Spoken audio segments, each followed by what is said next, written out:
आज तक आपने ना ऐसी कहानी सुनी होगी, ना देखी होगी, ना पढ़ी होगी। ये सिर्फ और सिर्फ मुझे लगता है जो कि भारत के अंदर ही है, और भारत के अंदर एक राज्य है गुजरात। गुजरात राज्य के अंदर एक गाँव परंपरा चली आ रही है, और वो परंपरा सुनकर आप हैरान रह जाएंगे, दंग रह जाएंगे। यहाँ पर एक साथ तीन पीढ़ियों की शादी होती है। नमस्कार, आज हम उपस्थित हैं धर्मपुर के एक ऐसे गाँव में जहाँ पर इस तरीके से शादियाँ की जाती हैं, जहाँ पर दादा दादी, माता पिता और बच्चे की शादी एक साथ होती है। यहाँ पे स्वामीनारायण गुरुकुल के जो ट्रस्टी हैं स्वामी जी, उनसे बात करेंगे कि ये कार्यक्रम यहाँ पर कब से चल रहा है और आज ये कौन सा जो है वो शादी समारोह है।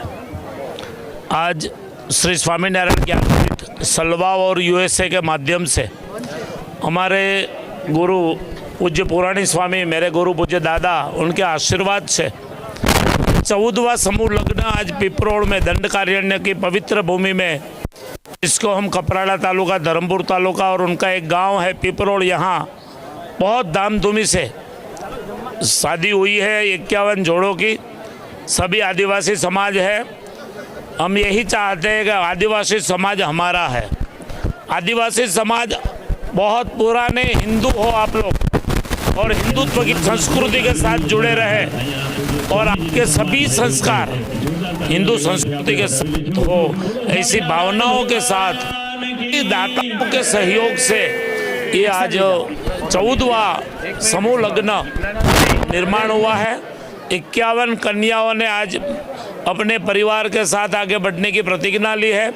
सभी परिवार जो जिसके आज नवयुगल है, उन सभी को भगवान के चरणों में प्रार्थना करता हूँ, आप स्वस्थ रहो, सुखी रहो, निर्व्यसनी रहो, सनातनी बने रहो, और अच्छे से अच्छी ज़िंदगी जियो।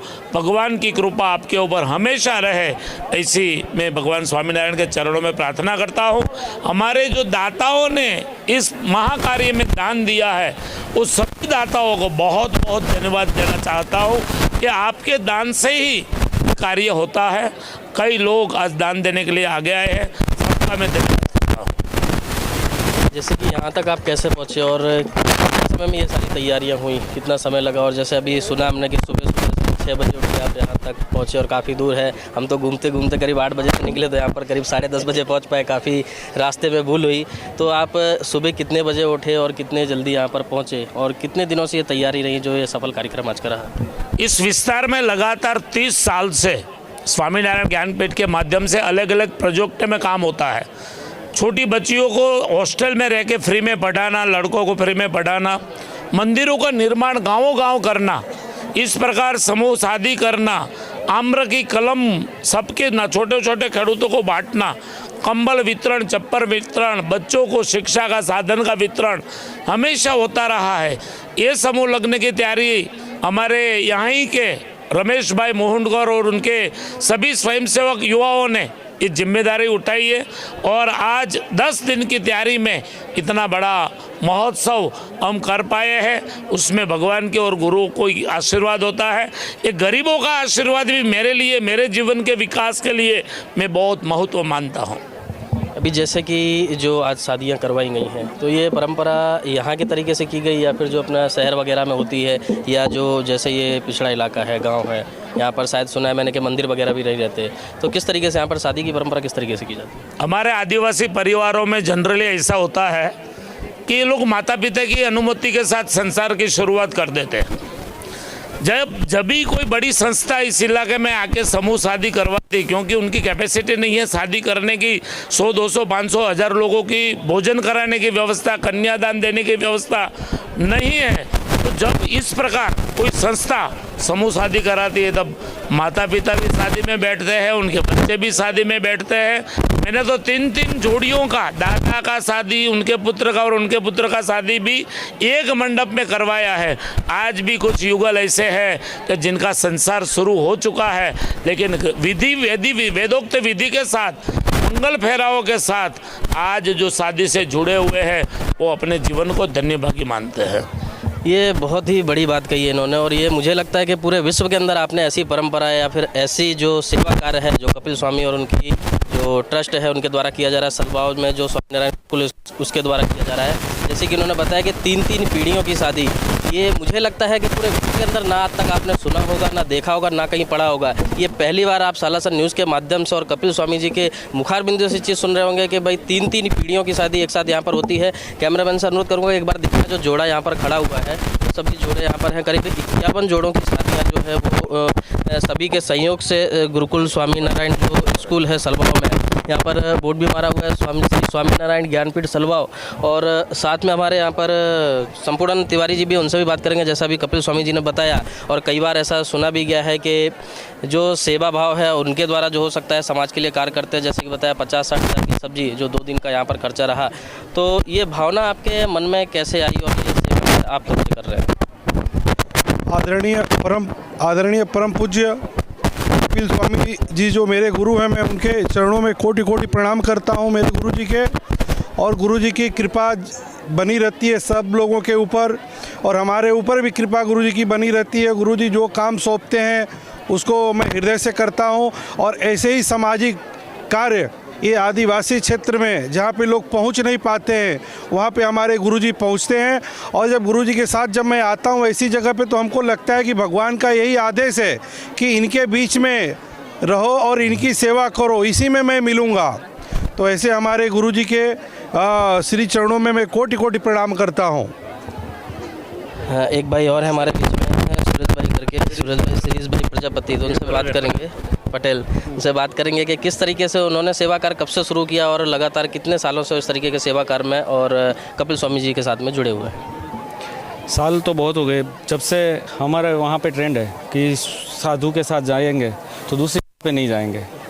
और यहाँ पे आके हम सौराष्ट्र से बिलोंग करते हैं, सौराष्ट्र में तो हमारा ये चलता ही रहता है, मगर यहाँ पे आके हमने देखा कि स्वामीनारायण के जो साधु होते हैं इस प्रकार की भी सेवा कर सकते हैं, वो यहाँ आके मालूम पड़ा। दूसरा कि इतने सारे बेटे हैं जो सनातन धर्म के साथ जुड़े हुए हैं, मगर सनातन धर्म की रीति यहाँ तक पहुँची नहीं है, उसका प्रबल काम हमारे गुरुजी कर रहे हैं।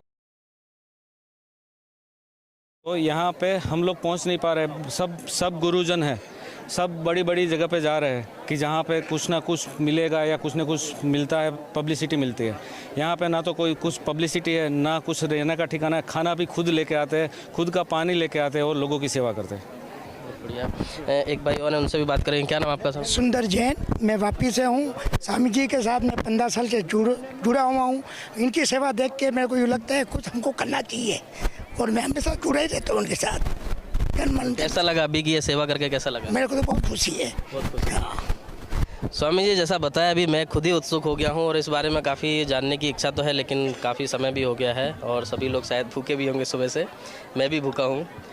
जैसे ये 3 पीढ़ियों की बात हुई, दूसरा जैसे अभी आपने ये सभी के सहयोग से, समाज के सहयोग से आज ये शादियाँ करवा दी, तो मुझे लगता है ये पूरे विश्व के लिए एक संदेश रहेगा कि इस तरीके से भी शादियाँ होती हैं।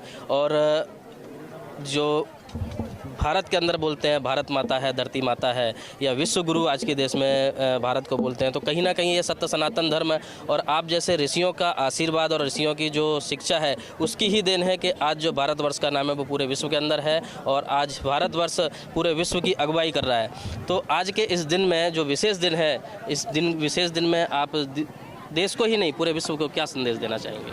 बस यही कहना चाहता हूँ कि सनातन संस्कृति विश्व की सबसे पुरानी संस्कृति है। सनातन संस्कृति के पास जो है साहित्य, कला, शिक्षा, व्यवस्था, पारिवारिक व्यवस्था और आध्यात्मिकता, वो कोई संस्कृति में नहीं है। हमारे यहाँ मातृदेवो भव पितृदेवों की भावना है।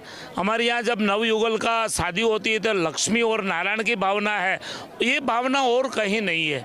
तो मैं यही कहना चाहता हूँ कि सनातन संस्कृति को बचाने के लिए हमारे आदिवासी इलाकों में रहने वाले हमारे भाई बहन, उनके परिवारों के साथ संतों को जुड़ना चाहिए और इस प्रकार जिस इलाके में धर्म परिवर्तन हो रहा है आज, उसके सामने आगे आके अपनी सनातन संस्कृति को बचाने का कार्य करना चाहिए। वो ये हमारा ही परिवार है, ये आदिवासी नहीं है, हमारा ही परिवार है। इस परिवारों के साथ हम जुड़े रहे, उनकी समस्या को हम देखें, उनके दुखों को हम सुने, उससे बड़ा क्या होता है? यही तो हमारी भारतीय संस्कृति है। तो मैं तो आज विश्व को कहना चाहता हूँ कि दाताओं को दान भरपूर देना चाहिए, संतों को आगे आके इस प्रकार के कार्य करना चाहिए और पत्रकारों को इस प्रकार की व्यवस्था व्यवस्था को समाज के सामने रखनी चाहिए, तब एक एक व्यक्ति तक पहुंचेगा ये कार्य और एक एक व्यक्ति जागरूक होगा और हमारा विश्व भारत एक दिन न एक दिन विश्व गुरु बनेगा और बनेगा, उसमें कोई शंका का स्थान नहीं है। भारत माता की। जैसे सही बात है, कहा जाता है कि जो विश्व के आराध्य है प्रभु श्री राम, जिनका भी 22 जनवरी को प्राण प्रतिष्ठा हुई, जिन्होंने रावण के साथ युद्ध करके जो रावण के साथ विजय प्राप्त की, तो वो कहीं ना कहीं इन सभी की देन थी। इन सभी के बदौलत ही आज हम आराध्य प्रभु श्री राम को पूजते भी हैं। और जैसे हमने ये भी सुना है कि इस क्षेत्र में अधिकतर शायद मंदिर वगैरह नहीं रहते हैं, सच है क्या? यहाँ गांव में मंदिर है, इन लोगों की भावना है, श्रद्धा है, देवों के साथ जुड़ी हुई है। जिस प्रकार की व्यवस्था है, कहीं घास के झोपड़े में के अंदर भगवान को बिठाया है, कहीं किसी ने 2 पत्रे दे दिए सीमेंट के, उसको रख छपरा बना के भगवान को बिठा दिया और प्रार्थना पूजा अर्चना करते हैं। लेकिन जिस प्रकार का मंदिर होना चाहिए, मैं इस गाँव में देखा हूँ कि मंदिर कम है, चर्च ज़्यादा है। और चर्च है, बहुत बड़े बड़े पक्के चर्च है, और मंदिर देखो तो दया आ जाती है हमको कभी भी भगवान के ऊपर कि भगवान ने ये क्या लीला की कि किसी को ऐसा विचार नहीं दिया कि अपना घर बनाने के लिए किसी को आगे नहीं बनाया। लेकिन मैं भगवान से प्रार्थना करता हूँ कि मुझे दाताओं के सहयोग से इस प्रकार के निमित्त बनाए और हजारों की संख्या में हर गाँव में एक सनातनी मंदिर बने, ऐसी ताकत भगवान दे और समाज का हमें आशीर्वाद मिले। बहुत बहुत धन्यवाद। ये थे हमारे साथ में गुरुकुल स्वामी, जो स्वामीनारायण स्कूल है, उसके ट्रस्टी कपिल स्वामी जी यहाँ पर जोड़ा है। आप देख सकते हैं दूसरा जो भूमि पूजन हुआ है पीछे, भूमि पूजन के साथ यहाँ पर मंदिर बनाया जाएगा। और जो लोग हैं यहाँ पर आप सभी देख सकते हैं, शायद हिंदी भाषा समझ में नहीं आती होगी, गुजराती में कोई कुछ बोल सकता है। कैसा लग रहा है आज आपको? अच्छा लग रहा है। अच्छा लग रहा है। क्या नाम? अच्छा लग रहा है, दक्षा। दक्षा। आप लोग बोलेंगे कोई? नहीं, अच्छा लगता है। अच्छा लगता है। तो गुरुजी यहाँ पर आए, बाकी समाज के लोग भी आए हैं, कोई कुछ बोलना चाहेगा उनके बारे में? क्या नाम आपका? रवीना। रवि के लिए क्या कुछ बोलना चाहेंगे? क्या है, मतलब इन लोगों को हिंदी नहीं आती बराबर, समझ में नहीं इतना है। अच्छा है, ठीक है, अच्छी बात है। लेकिन कहीं ना कहीं इन सभी के चेहरे पर जो खुशी देखने को मिल रही है, वो कहीं ना कहीं समाज के लोग और समाज को जो आगे लेकर आते हैं, ऐसे ऋषि मुनि और जो कपिल स्वामी जी हैं स्वामीनारायण गुरुकुल स्कूल के, मैं अपने चैनल के माध्यम से भी उनका बहुत बहुत धन्यवाद व्यक्त करूँगा। साथ ही सभी से ऐसा अनुरोध भी करूँगा कि इस तरीके के कार्य, इस तरीके के कार्यक्रम होने चाहिए। अगर ईश्वर ने आपको भरपूर धन दौलत दी है, तो उस धन दौलत का आप गलत इस्तेमाल ना करें। कहीं कहीं जो असहाय लोग हैं, पढ़ नहीं सकते, खा नहीं सकते, जिनके पास धन नहीं है, ऐसे लोगों की आप मदद करें, जिससे आप समाज और देश के लिए कहीं ना कहीं एक बहुत अच्छा कार्य करेंगे। ऐसी ही खबरों से जुड़े रहने के लिए देखते रहिए सालासन न्यूज़। चलो बता रहे हैं।